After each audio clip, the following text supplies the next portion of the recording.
Hello everyone, my name is Spencer. I'm going to be telling you more about acquired hearing loss.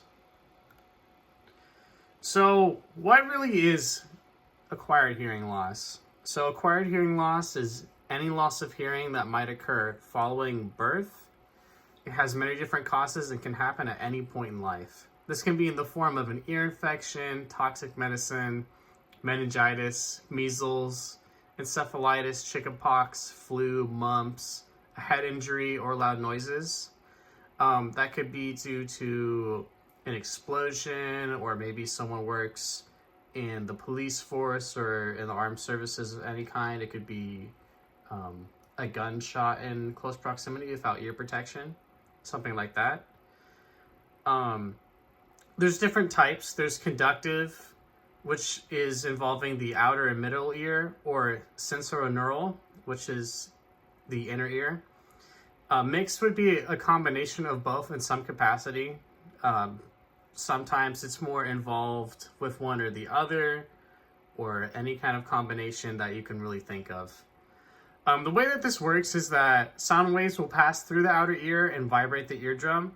The vibrations will pass through the cochlea and nerve cells there, then turn that into electrical signals, which are interpreted by your brain. If that is interrupted, then you will have some sort of hearing loss.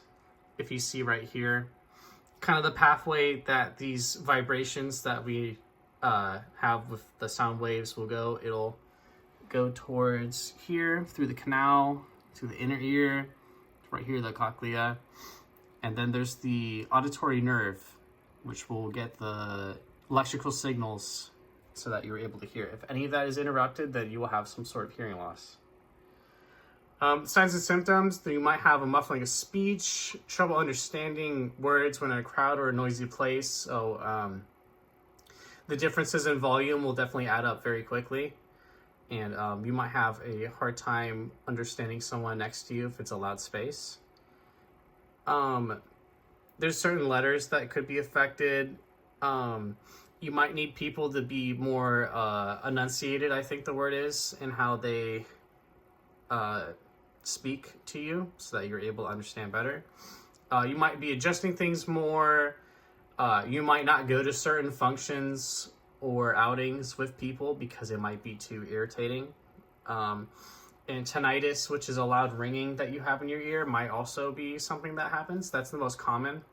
The people that I know in my personal life that have tinnitus describe it as that, and they say that is like a huge factor in their hearing loss that they acquired. So when it comes to this is more a permanent thing. Unless it is like a temporary blockage, like people will get swimmer's ear or an earwax buildup that can be treated. I know many people through the medical settings that I've seen before that have had their ears completely washed out and they're able to hear better once again.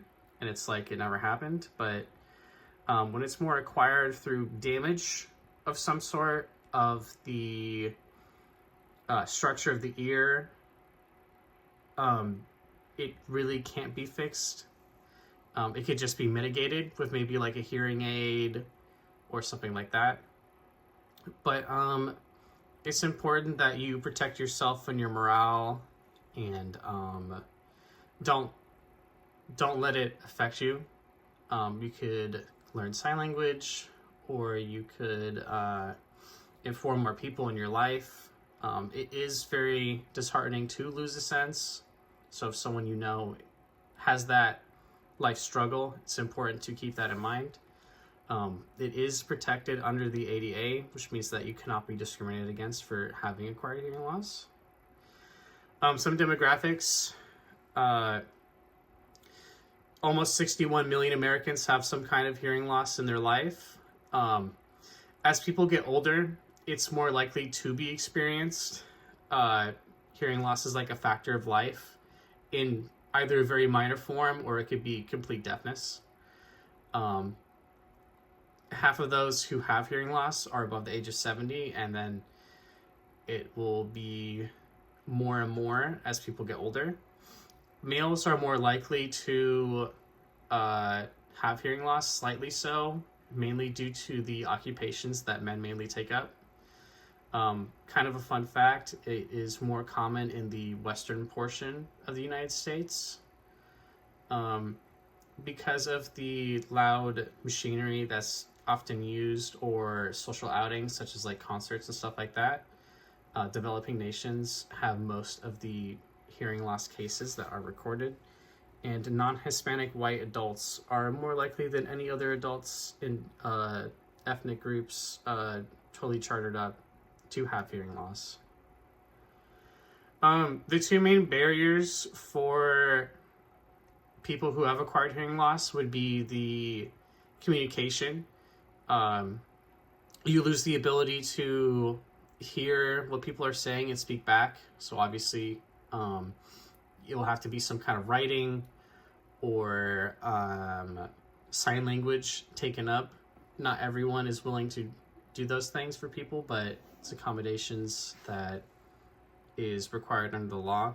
It's just a big hurdle for people. And employers are often insensitive to this kind of thing, so it is a frequent issue item. People can be unsupportive or socially isolate people, be very short and get frustrated quickly. And many people who have acquired hearing loss have cited that as their main issue. There's the HLAA and the NAD. Both are very great resources. The HLAA has a large network, over 200 chapters across the whole country. They have a line that you could reach locally, definitely in the Sacramento area, that provide assistance and resources, help people get set up with jobs, I think, or just general assistance. And the NAD is more historical in that they helped fight for the civil rights in the passing of certain bills and laws, and advocacy groups to make sure that people who have this affliction are protected. These are my sources. Thank you so much for taking the time to listen and watch my video.